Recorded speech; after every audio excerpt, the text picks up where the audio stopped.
Handa na po ang ilang aircon buses na biyaheng Bicol ngayong mag-uundas.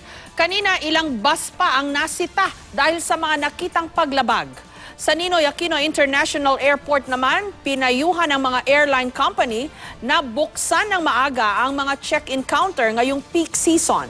Live mula sa Araneta Center Bus Terminal sa Cubao, Quezon City, may report si JP Soriano. JP? Jessica, sa mga oras na ito ay hindi naman gano'n nakarami yung mga pasaherong dumarating dito sa Araneta Center Bus Terminal. Bagamat tuloy-tuloy lang yung pagdating ng ating mga kababayang humahabol o nais humabol doon sa mga panggabing biyaheng aalis ngayon ng mga bus. At ayon nga sa pamunuan ng terminal, umabot na sa 7,000 yung bilang ng mga pasaherong dumating dito maghapon at inaasahan nilang madaragdagan pa ito bukas hanggang sa weekend.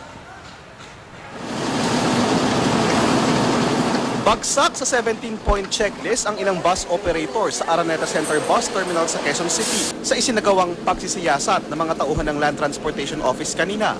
Gaya na lang ng isang ito, maling klase na nga ang dalang fire extinguisher. Wala pang laman.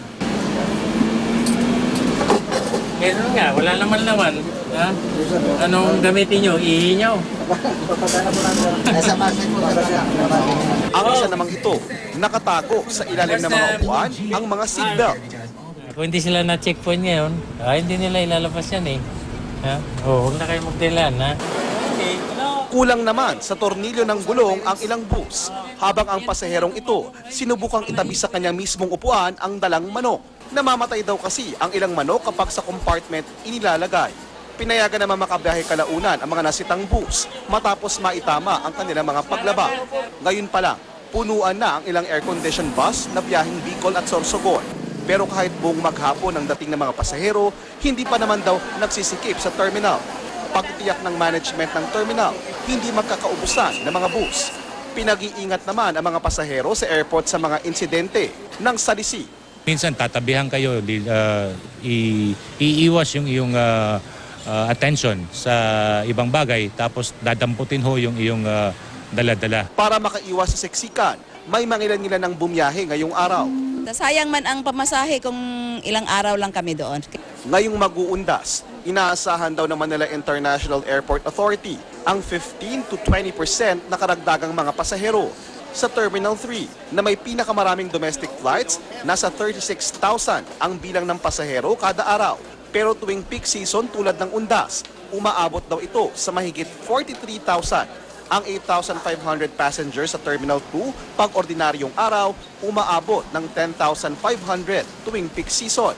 Dumarami rin ang mga pasahero sa Terminal 4 tuwing undas. Dahil dito, plano ng MIAA na padagdagan ng mga gwardiya sa mga paliparan. Inatasan na rin ang mga airline company na buksan ng mas maaga ang kanilang check-in counters.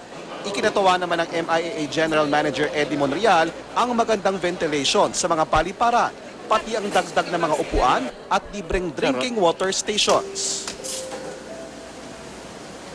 Jessica, sabi ng NCRPO, aabot daw sa 7,000 na pulis ang ipapakalat nila para sa undas, para magbantay ngayong undas. Hindi pa kasama diyan yung mga sundalong iikot para matiyak yung seguridad sa Metro Manila. At nakita natin yan, very visible naman yung mga pulis at may mga sundalo na nga rin dito. Ilan din sa mga napansin natin ngayong panahon na to ng preparation sa exodus ng undas, Jessica, sa terminal na ito, parang wala tayong napansin. At ayon nga sa pamunuan ng terminal, walang naganap na mga random drug testing sa mga bus drivers, bus operators dito na umaalis. Sabi nga nung isang nakausap natin, parang medyo redundant na raw yun or useless dahil malamang daw sumuko na rin yung mga yon sa Oplan Tokhang kung totoong gumagamit sila. Jessica? Ang isa sa mga dapat siguraduhin ng mga otoridad, JP, kung yung mga biyaheng mahabaan, no? Yung mga 10 hours or more, dahil syempre dagdag mo pa dyan ngayon yung traffic, dapat yan may shifting ng driver eh. So dapat yung bawat bus, hindi lang isang driver yan dapat meron silang karelyebo, di ba? Kasi yun ang madalas na nagiging sanhi ng aksidente. Naaantok syempre yung driver, tapos balikan pa yung biyahe sa dami ng mga pasahero, baka dun magka-aksidente.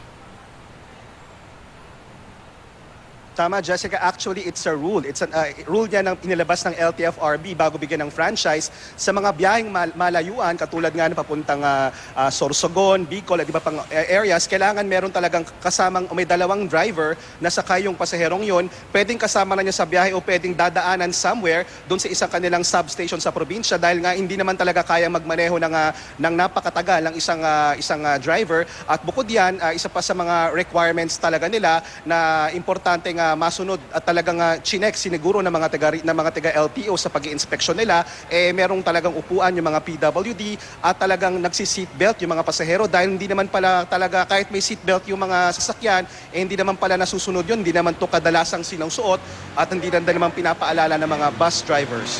Mabuti pa, JP, himukin natin yung mga pasahero na sila mismo magbantay, maging vigilant. Tignan nila na yung driver, yung bus na sinasakyan nila, may karelyebong driver, di ba? At kunan ng cellphone kung may mga violation, kunan ng litrato o video. Maraming salamat sa'yo, JP Soriano.